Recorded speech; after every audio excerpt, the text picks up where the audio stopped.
Hi everyone, it's Dee Rondinella, Technology Training Coordinator for the Stark Library with today's Sewing Saturday. Today we are going to work on making a chef's apron. While there are many different types of aprons that are out there, this particular one is easy to use, and it's also closer to that one size fits all that we desire whenever we are making a garment that we're just going to be throwing on. So I'm going to go ahead and show you what a chef's apron looks like. Now I want you to know that I have several different ways that I make mine, and I'll point those out as I go through them. This is what we classify as a chef's apron. It has the neckband for across the top. It comes down in a curve here at the side, and then it has the ties on both of the sides, and then it opens up into your full apron. So as you put it on, you're going to notice it drapes right over your entire body. I'll go ahead and put it on real quick so you can see. And I can drop it down and I can tie it in the back. One of the things you're going to notice about this particular apron, it is reversible. So I put one decorative fabric on one side and I put another decorative on the other side. You don't have to do it that way, but I like it that double layering because it's far more protective of my clothing whenever I am cooking. So I'm going to put this aside and let's go ahead and let's continue on. The patterns that you can use, and I found this particular simplicity pattern for $2.97, not too bad on the price, but it has a pattern inside. The other thing that I have, and was probably one of my favorites, is this pattern that I've had for years, and I simply did not put it together. Instead, I saved it to be my pattern. And the reason I did that is because I got it to the point that it fits my body and it's easy for me to make. The pieces that you're going to be cutting out to make this is indeed the main body. You're going to have to cut the neckband, and then you will have to cut 2 ties. And you can do that with limited yardage, and you can also mix and match. You can mix and match to make it look well. So I'm going to have right here in front of me, I have mine laid out, and I have 2 pieces of my fabric here. All right. That is so I have it reversible. One for one side and one for the other. Now you can see that I have my template with me because some of these bigger pieces, I just lay my template out and I cut it. Now if you're going to do this, don't forget this is a 1/4 inch seam allowance like all other of our sewing projects, and all I do is I'm going to run it and I can cut, and there the base is already cut and ready to go. I can use this piece right here as one of my ties, or I can cut it out of more of the yardage. It takes approximately 2 yards to make a nice apron, but that depends on the length most often as you are making it. So I'm going to go ahead and take a moment and I'm going to finish cutting out this pattern so that you can see what it looks like in its pieces. Alright, I went ahead and I cut out my pattern pieces. And I want to take a moment and explain those to you so that you can do the same thing. First, I cut out the body, and I have 2 pieces here because I'm making mine reversible. I used my old pattern that I love so much, and you can take an apron that you've been even using and turn it into a pattern. So I have that, and here's the body, 2 pieces. Now another thing though that I cut out are these items right here. So you're going to see that there are 3, it is called width of fabric lengths, that are 6 inches wide.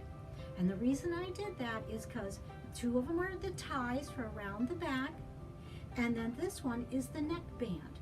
And so I have all 3 of those. And in time, the reason they're 6 inches is because we're going to fold them and iron them to sew them so that they are reversible, just like the base of the apron. But I want to show you something special about this fabric. I found it absolutely delightful when we found it, or I should say my daughter found it. But I want you to see that on the bottom of this fabric, look at those cute little flowers. Right? But when I open it up, look, the opposite side does not have the flowers. So what happens when I open this up full length to put my pattern on it, rather than putting it lengthwise, I put it with the fabric wise, I was able to get an apron that looks like this. And I'm going to open this up so you can see it. So I have a decorative floral on the bottom of my apron, and the top has just the simple flowers. So that will make for a very cute apron. I just thought to show you that the versatility of the fabric that you can use for something simple as an apron. So I have my pieces here, and while I'd love to dive in and simply start working on the body of it, that's really not the first thing that you work on. The first thing we're going to work on is our neckband. And it does do best if you measure it for yourself, or do a good guess when it comes to purchasing or making something for another person that you know a little bit about their needs when it comes to measurements. All right, so here I am. I'm going to just put it where I'm comfortable with, mark it with my fingers, and then I'm going to give it a cut. And I know that is for my neckband.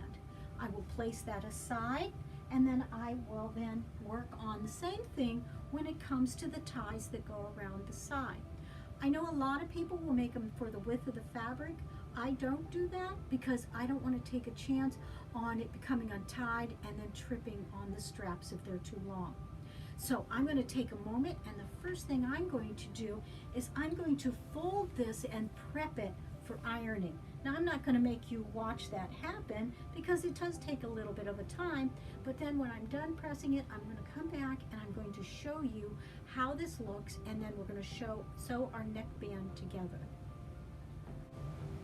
All right, everybody, I went ahead and I pressed and I sewed together the neckband, and you're going to notice I'm going to show you how I did this. Both ends are open, and I went ahead and I did one of my tie backs, and only one end did I leave open and the other one I have sewn shut.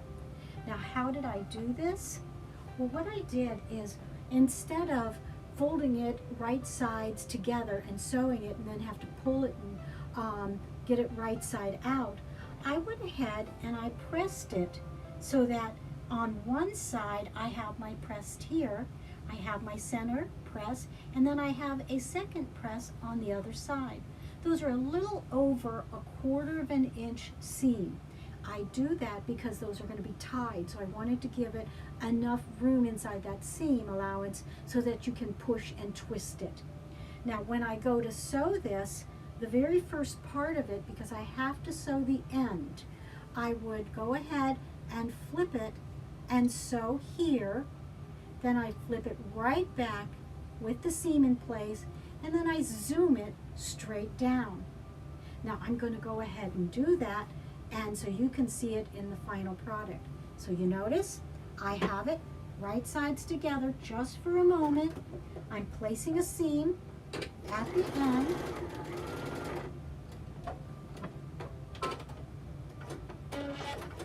Now I'm going to flip it. Now you can trim off this corner so there's not a lot of bulk. And I'm going to flip it inside out or right side out. And then I'm going to turn so that those two pressed seams meet each other. And then I will go ahead and I'm going to sew my seam straight down. I'll be right back as soon as I complete that to show you how to pin. All right, I am back. I have my all of my seams in place for my ties and for my neckband, and so now I have to pin them in a proper order. It's very important, this part of it, because you don't want to get your ties nor the neckband caught up in your sewing when you sew the garment together. The top, you're going to see that I put both ends of the neckband. Both ends. Now make sure this neckband isn't twisted. You should be able to pull it down like this and hold it together, and you know you've got it straight. If you've got a twist in it, you could have it twisted in your pinning. Another thing I always make sure that the seam goes to the outside or goes down. This ensures that everything looks universal or the same. So I took and I pinned this one 1/4 of an inch away from the edge on this side, and then its bottom half 1/4 of an inch on this side. Now you're going to notice my tabs aren't exactly perfect, and that's okay because they're going to be hidden inside of the actual apron. The next part is I'm going to come to the sides. And right here at the crease where it does the actual crescent here, you're going to see that I pinned one side of my tie to the apron 1/4 inch in, and I did exactly the same thing on the other side. Now, one of the unique things that I want you to see that I did is the ends of my ties, I made it so that the floral is on both of those ends so that when you tie it, it looks like you have flowers. So I've got these pinned.